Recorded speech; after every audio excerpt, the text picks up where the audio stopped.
आज के वीडियो में मैं आपको support and resistance level draw करने का सही तरीका बताऊंगा।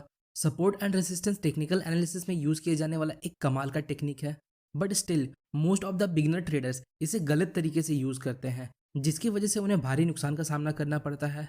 तो बिना टाइम वेस्ट किए वीडियो को शुरू करते हैं। As a trader support and resistance हमारे लिए बहुत इंपॉर्टेंट होता है, क्योंकि जब प्राइस इन लेवल्स को अप्रोच करता है तब हमें यहाँ high win rate trade opportunity मिलती है। लाइक दिस एग्जाम्पल, यहाँ हमारे पास चार्ट में एक एरिया ऑफ रेसिस्टेंस है, क्योंकि प्राइस ऊपर जाता है और इस लेवल को हिट करके नीचे आ जाता है। सो अगर प्राइस वापस इस लेवल को अप्रोच करता है तो यहाँ एक हाई पॉसिबिलिटी होती है कि प्राइस वापस नीचे आ जाए। सो ये हमारे लिए एक पॉसिबल ट्रेड अपॉर्चुनिटी हो सकती है।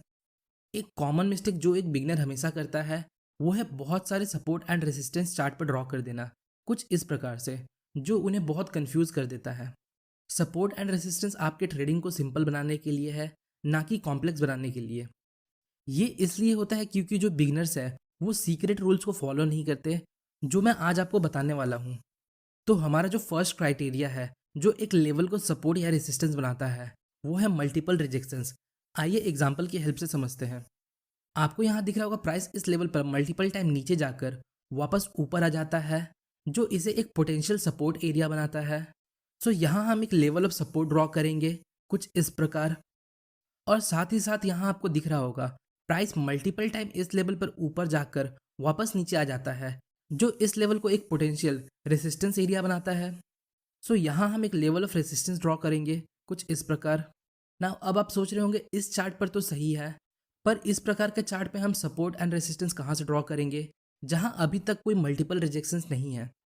तो ऐसे सिचुएशंस में आपको मेजर स्विंग्स को आइडेंटिफाई करना है और support and resistance level draw करना है। Like this example. सो यहाँ आपको दिख रहा होगा प्राइस इस लेवल तक ऊपर जाता है, फिर नीचे आने लगता है, तो हम एक रेसिस्टेंस एरिया इस लेवल पर ड्रॉ कर सकते हैं। सेम डाउन ट्रेंड के लिए भी अप्लाई होता है। सो यहाँ आपको दिख रहा होगा अभी तक कोई मल्टीपल रिजेक्शन नहीं हुआ है, क्योंकि प्राइस इस लेवल तक आता है और वापस ऊपर जाने लगता है। सो आपको जस्ट सिंपली एक सपोर्ट लाइन यहाँ ड्रॉ करना है। Rule number 2, A line can be both support and resistance. आइए एग्जाम्पल देखते हैं। सो इस चार्ट पर आपको दिख रहा होगा हमारे पास यहाँ एक लेवल ऑफ रेसिस्टेंस है, चूंकि प्राइस इस लेवल से मल्टीपल टाइम रिजेक्ट होकर नीचे चला जाता है, जो इसे एक लेवल ऑफ रेसिस्टेंस बनाता है।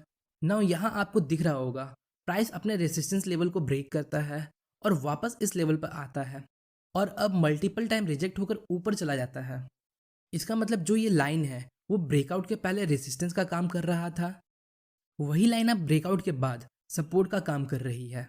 सो हमारा थर्ड और मोस्ट इंपॉर्टेंट क्राइटेरिया है, वो है the level must be close to the current price. आइए एग्जाम्पल की हेल्प से समझते हैं। सो यहाँ हमारे पास क्लियरली एक लेवल ऑफ सपोर्ट है और एक लेवल ऑफ रेसिस्टेंस है करेंट प्राइस के आसपास। आपको ऐसे लेवल पर सपोर्ट एंड रेसिस्टेंस ड्रॉ नहीं करना जो करेंट प्राइस से बहुत दूर है, लाइक दिस एग्जाम्पल। हालांकि ये भी सपोर्ट एंड रेसिस्टेंस है, पर करंट प्राइस से काफ़ी दूर होने के कारण अभी इनका कोई काम नहीं है।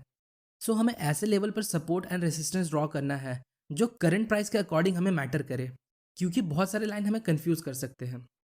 आइए अब कुछ एग्जांपल्स देखते हैं। सो यहाँ हम एक सपोर्ट जोन ड्रॉ कर सकते हैं, क्योंकि प्राइस यहाँ मल्टीपल टाइम रिजेक्ट हो चुका है और ये करंट प्राइस के करीब भी है। और यहाँ हम एक रेसिस्टेंस लेवल ड्रॉ कर सकते हैं, कुछ इस प्रकार।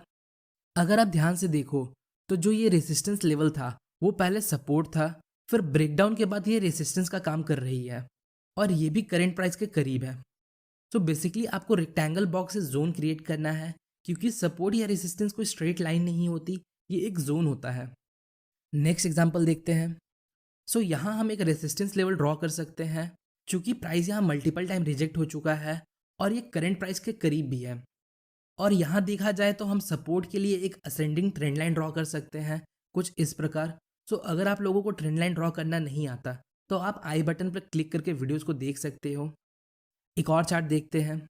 सो यहाँ हम एक लेवल ऑफ रेसिस्टेंस ड्रॉ कर सकते हैं इन दो पॉइंट्स को लेकर, जो कि करंट प्राइस के करीब है प्लस मल्टीपल रिजेक्शंस। और इस लेवल पर हम एक लेवल ऑफ सपोर्ट ड्रॉ कर सकते हैं करंट प्राइस के क्लोज विथ मल्टीपल रिजेक्शंस। एक और चार्ट देखते हैं। तो इस लेवल पर हम एक रेसिस्टेंस लेवल ड्रॉ कर सकते हैं, क्योंकि जब प्राइस डाउनवर्ड मूव कर रहा था तब प्राइस इस लेवल पर सपोर्ट लेकर एक छोटा पुल बैक लेता है, और फिर जब प्राइस इस लेवल को ब्रेक करता है तो प्राइस मल्टीपल टाइम इस लेवल पर रिजेक्ट हो जाती है। सो ये हमारा रेसिस्टेंस लेवल है जो करेंट प्राइस के क्लोज है, और ये हमारा एक पोटेंशियल सपोर्ट लेवल हो सकता है। सो बेसिकली इस प्रकार से आप level of support and level of resistance draw कर सकते हो। सो होपफुली गाइस आपको इस वीडियो से थोड़ी इन्फॉर्मेशन मिली होगी। अगर आपको हमारी वीडियो इन्फॉर्मेटिव लगी तो वीडियो को लाइक और चैनल को सब्सक्राइब जरूर करें। मिलते हैं नेक्स्ट वीडियो में, तब तक के लिए best of luck for stock journey.